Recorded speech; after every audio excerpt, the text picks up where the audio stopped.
Previously, in the land of the wolf, my parents and I suspended our wildlife observations and left the base camp to escape the onset of winter.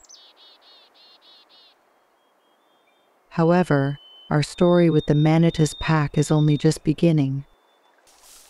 Spring is coming and we are determined to unlock the secrets of these wolves like no other.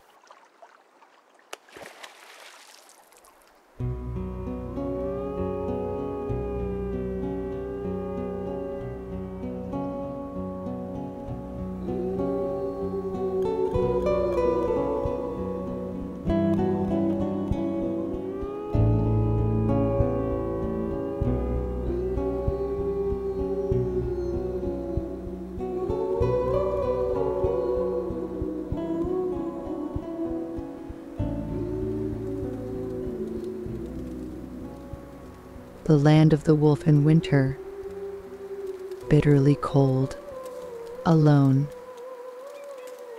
inaccessible to Monique, Raynald, and myself. By -30 degrees, wildlife resists. Every bird, every animal conserves its strength.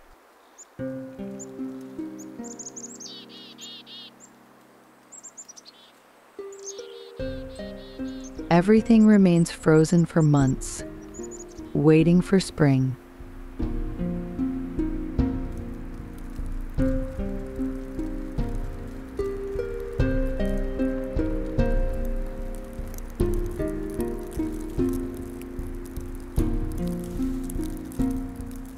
We kept in touch with the land of the wolf, thanks to a friend who lives in the closest village to our base camp. Once or twice every winter, he drove to the camp by snowmobile to check that everything was okay, not too much snow on the roof or fallen trees. He took pictures and sent them to us. In February 2008, he noticed a lot of wolf tracks around the camp, then approaching the lake.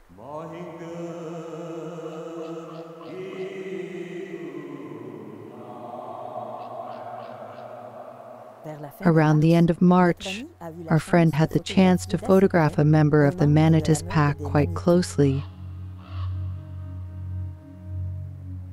The fur of several northern mammals turns pale during the spring molt, which makes them very different from what they look in the fall.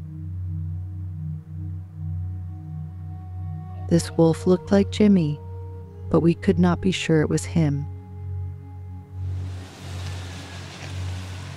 As soon as the forest road leading to the camp became passable again, we were back in the land of the wolf.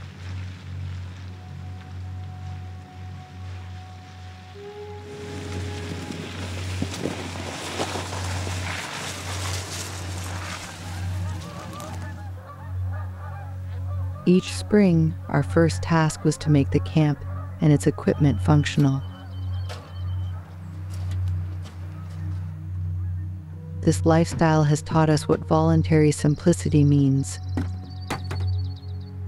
Our installation was not connected to any electricity or drinking water services, no internet access either. We were managing with the means at one's disposal. Our only link to civilization was a satellite phone that we used solely in emergencies.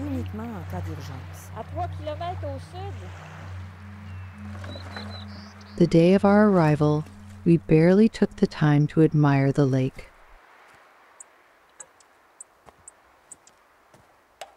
Adrenaline kept us in a state of high excitement, and we had difficulty sleeping. We needed to reconnect with the rhythm of nature, and that meant slowing down,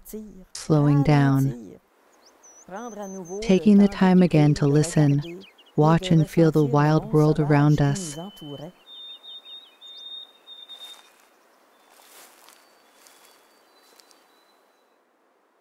Curiously, my dreams of the first night had a calming effect on me.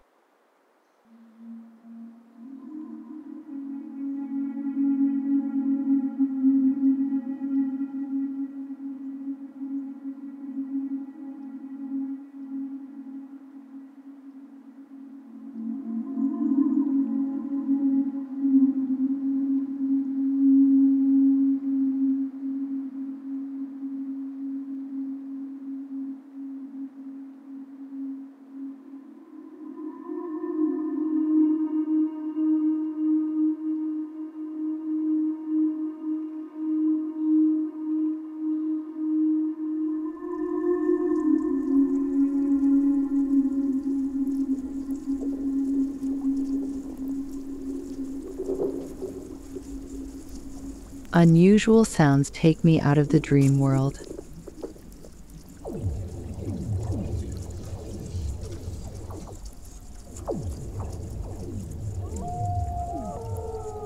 As the wolf chorus accompanies this acoustic phenomenon, I cannot stay in bed any longer.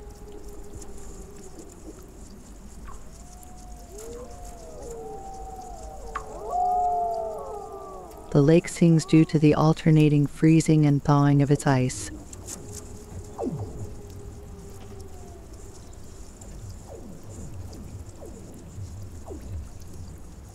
This haunting music encourages wolves to howl.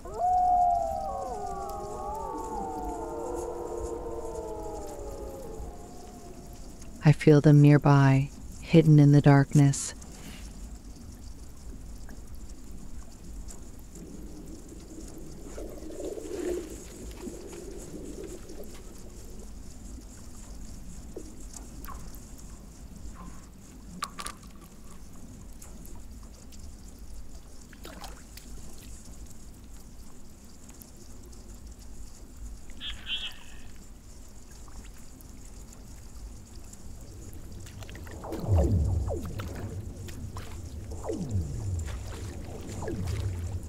What an amazing temple for the nuptials of these common golden eyes.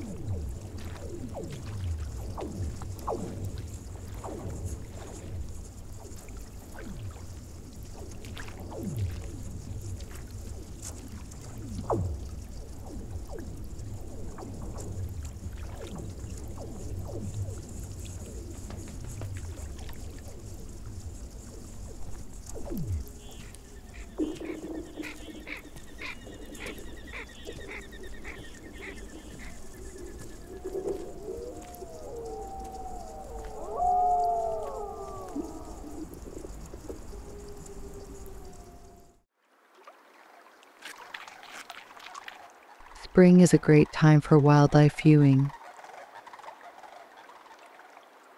Even though the study of wolves remains our main objective, we have an interest in all species.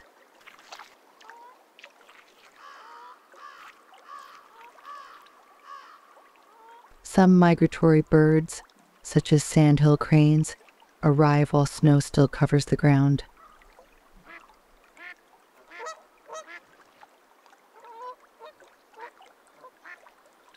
It is reassuring to see that not much has changed, and that the fox we observed last October is still hunting around the large marsh of Canada geese.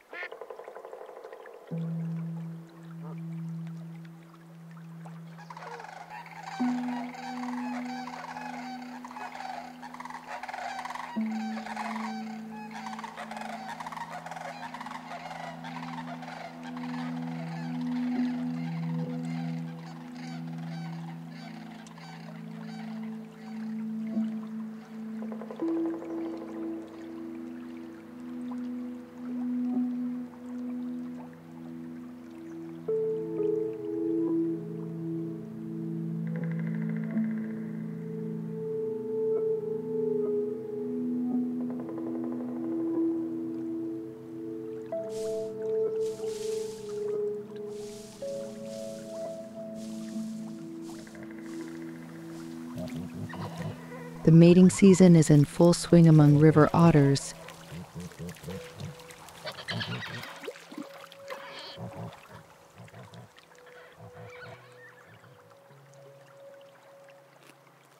Perfectly adapted to the aquatic environment, otters feed mainly on fish, crustaceans, and mollusks. Nothing escapes the vigilance of cranes and otters.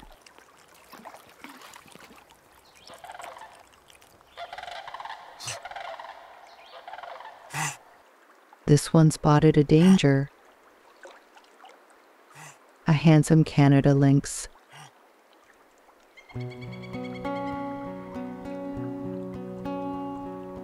My parents and I are as happy as these otters while our first scouting expedition in the land of the wolf.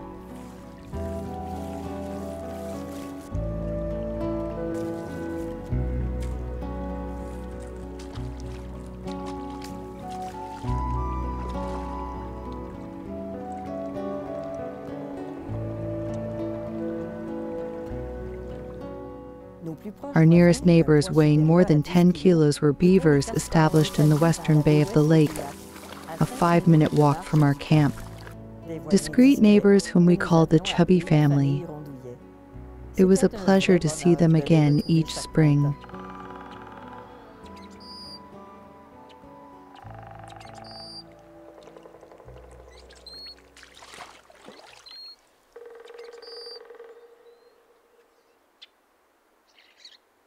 The beaver sticks scattered near the shore tell me that the Chubbys had a good winter. They fed on the bark of all these sticks, many of which will be used as material to renovate their lodge.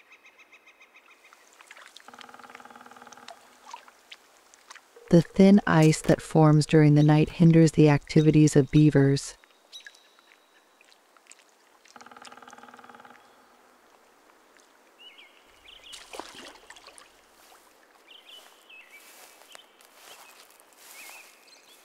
The open water area around the lodge attracts ducks, such as these common golden eyes. Many species benefit, in one way or another, from the presence of beavers. The Chubbys know us very well. They understand that Monique, Raynald, and I are no more dangerous than a moose. I am going to bring back this debarked stick as a reminder of our good neighborliness.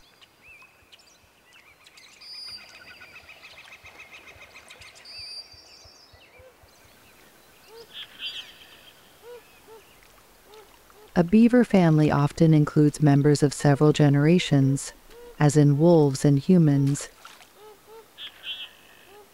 Among their favorite social activities, there are friendly wrestling games that remind me funny tangos.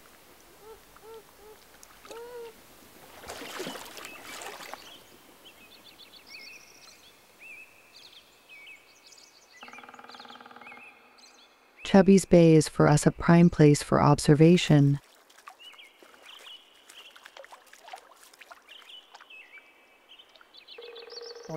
We had to wait for snowmelt before being able to travel on secondary roads giving access to the most isolated sectors of the wolf's territory, so we spent a lot of time keeping watch in the nearby Chubbys Bay.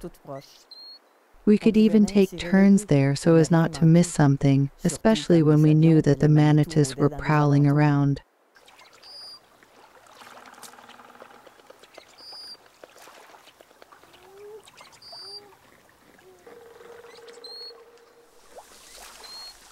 Our beaver neighbors seem good-natured, but do not be fooled by appearances.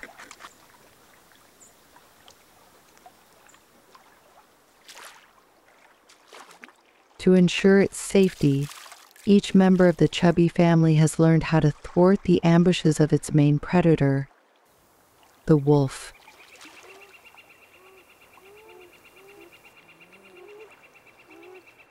It is always with extreme caution that a beaver ventures out onto dry land.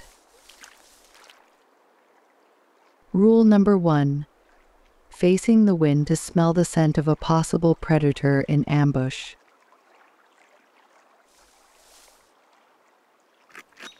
Rule number 2: choosing the moment when at least one other beaver is there to warn in case of danger.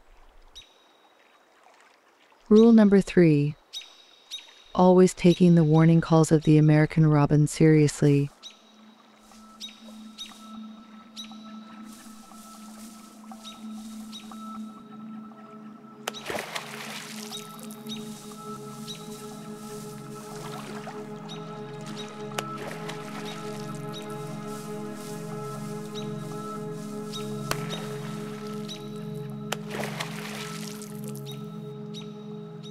It is Jimmy. The wolf leaves empty-handed.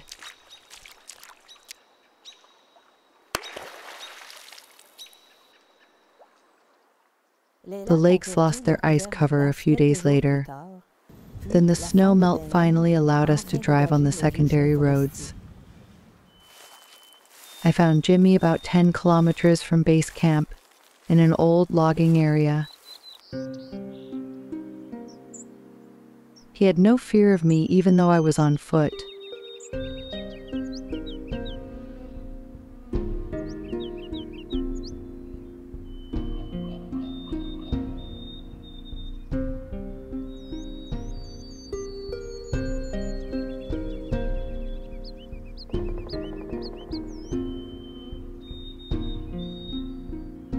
I feel a strange sensation when I see the wolf coming to me. A sense of happiness and surprise. Nothing to do with fear. In fact, Jimmy is approaching to sniff out a scent that worries him, and it is not mine.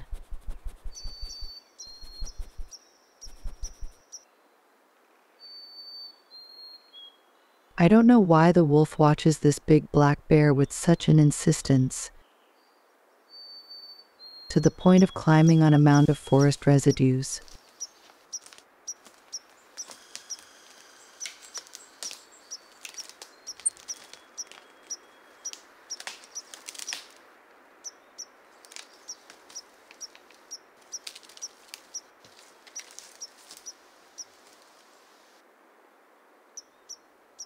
The view is better from up there, and the smells are easier to pick up.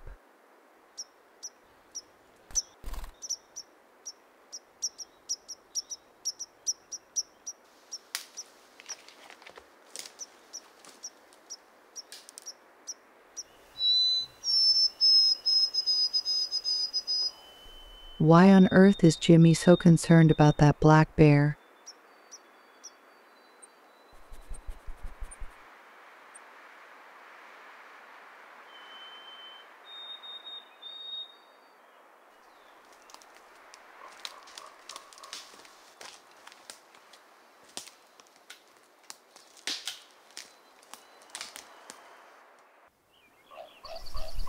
A turkey, vulture, bald eagles, and ravens. After a day of observation, the mystery surrounding Jimmy's behavior begins to unravel. The presence of these scavengers indicates that there is a carcass nearby, a food source that belongs to the Manitous.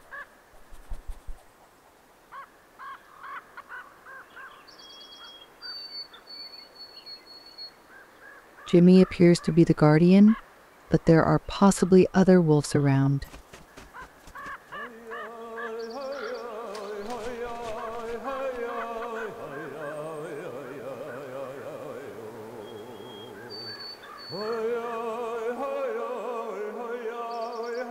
Birds are not the only pilferers to watch out for. The smell of the carcass is irresistible to any black bear who is emaciated and hungry after long months of hibernation.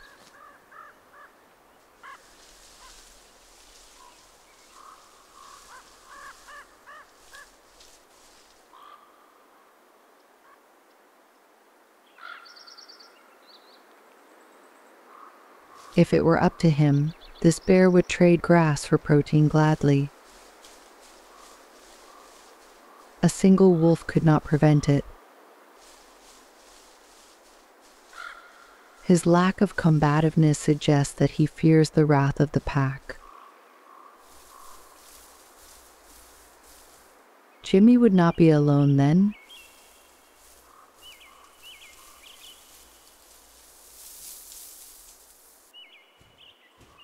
Here comes Bigfoot.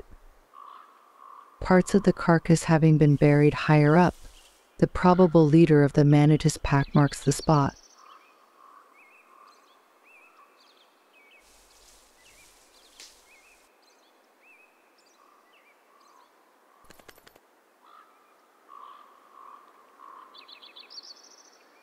We are seeing this yearling for the first time.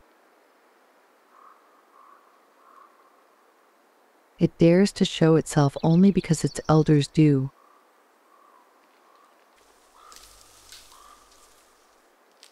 As soon as Bigfoot walks away, the young wolf also retreats. Only Jimmy stays. He hastens to add another kind of olfactory warning.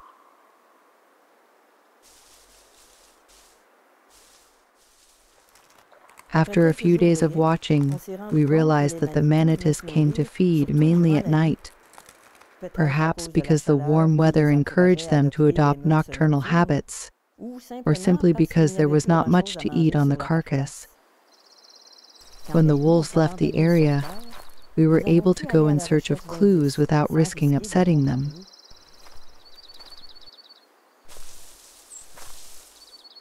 We found bones, black hair, and this, a bear claw that I kept as a souvenir.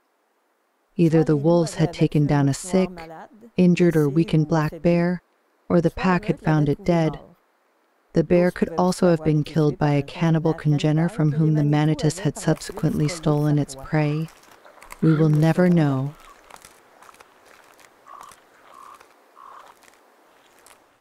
Many new characters will appear in the next episodes. Some belong to the great orchestra of the wild world. Another one surpasses in elegance all the wolves I have had the chance to observe. Blessed be the month of May.